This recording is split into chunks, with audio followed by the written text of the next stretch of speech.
Hello friends, आज हम बात करने वाले राजू मूवी के बारे में जो 2018 में रिलीज हुई भारतीय हिंदी भाषा की जासूसी थ्रिलर फिल्म है, जिसका निर्देशन मेघना गुलजार ने किया है और इसका निर्माण विनीत जैन, करण जौहर, हीरू यश जौहर और अपूर्व मेहता ने किया है।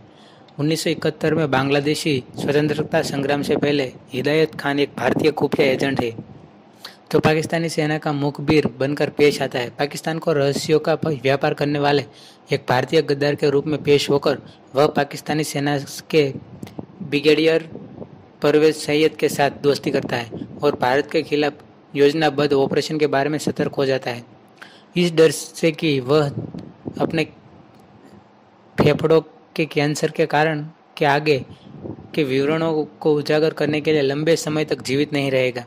वह अपनी 20 वर्षीय बेटी सहमत, जो दिल्ली विश्वविद्यालय में छात्रा है, को सैयद के छोटे बेटे मेजर इकबाल, जो एक पाकिस्तानी सैन्य अधिकारी के साथ अरेंज मैरिज के माध्यम से पाकिस्तान में भारत की बाहरी खुफिया agency research and analysis wing का अंडरकवर एजेंट बनने के लिए कहता है। सहमत रो में शामिल हो जाती है और उसे वरिष्ठ रो अधिकारी खालिद मीर और उनके सहायक निखिल बख्शी द्वारा प्रशिक्षित किया जाता है। अपनी युवावस्था और अनुभवहीनता के बावजूद सहमत एक तेज तर्रार लड़की है जो खुफिया कामों में उनकी अपनी कुशलता से अपने वरिष्ठ को आश्चर्यचकित कर देती है। अपनी शादी के बाद वह पाकिस्तानी सेना के मुख्यालय रावलपिंडी इकबाल के साथ उनके घर चली जाती है। सहमत अब्दुल को छोड़कर पूरे परिवार का विश्वास जीत लेती है, जो सैयद का भरोसेमंद नौकर है। एक दयालु व्यक्ति इकबाल सहमत के साथ धैर्य रखता है, अक्सर अपने पिता द्वारा भारत के अपमान के लिए उसे माफ़ी मांगता है।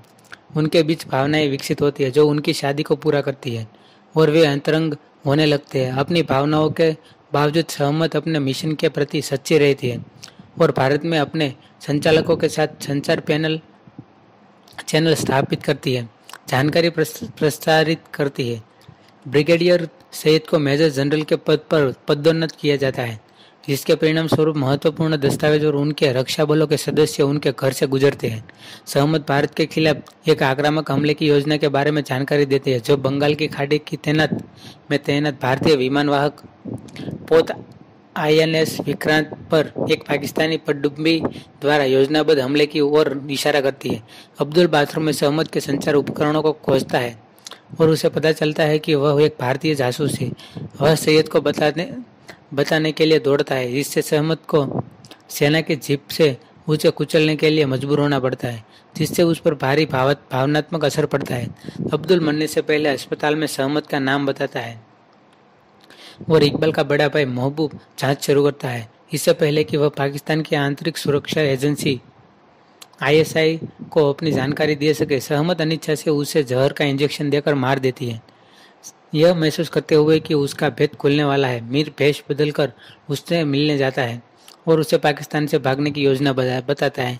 बाद में इकबाल को सहमत के संचार उपकरण अब्दुल के कमरे में छिपे हुए मिलते हैं, साथ ही एक पायल का टुकड़ा भी मिलता है जो उसने उसे शादी के तोहफे के रूप में दिया था, जिससे उसका रहस्य पता चलता है कि दिल टूट जाने के बाद वह सहमत का सामना करता है, जो उसे बंदूक की नोक पर आंसू बहाते हुए पकड़ती है और उससे कहती है कि उसका कर्तव्य अपने देश के प्रति है, इससे पहले कि उनका टकराव बढ़ जाए। महबूब का छोटा बेटा, जिसे सहमत अपने स्कूल के वार्षिक सेना दिवस समारोह के लिए देशभक्ति गीत गाना सिखा रही थी, भागता हुआ आता है, जिससे उसे भागने का मौका मिल जाता है। उसे एहसास होता है कि उसे उस कर्तव्य के लिए उसे लड़के और उसे ड्राइवर दोनों को मारना होगा ताकि वे उसकी पहचान का पता न लगा सके। वह चली जाती है और बुरके में छिपकर बैठक स्थल पर पहुंचती है। इकबाल वहां उसका सामना करता है, ISI को सूचित करता है कि लेकिन जब मीर उन्हें देखता है तो वह अपनी अंडरकवर रो टीम को सहमत को गोली मारने का आदेश देता है और एक ग्रेनेड फेंकता है, जिससे सहमत और इकबाल दोनों मारे जाते हैं। अपने पति की मौत और मीर के उसे मारने के आदेश से आहत होकर सहमत रो टीम के साथ अपने गृहनगर लौटती है। पहुंचने के कुछ समय बाद ही वह बेहोश हो जाती है और बाद में उसे पता चलता है कि वह गर्भवती है, इसलिए वह इकबाल के बच्चों को रखने का फैसला करती है। न्यूज़ रील फुटेज से पता चलता है कि भारतीय नौसेना सहमत की खोजों के लिए सहायता से ISI विक्रांत पर अपने नियोजित हमले को अंजाम देने से पहले पाकिस्तानी पनडुब्बी पीएनएस गाजी को डुबोने में सक्षम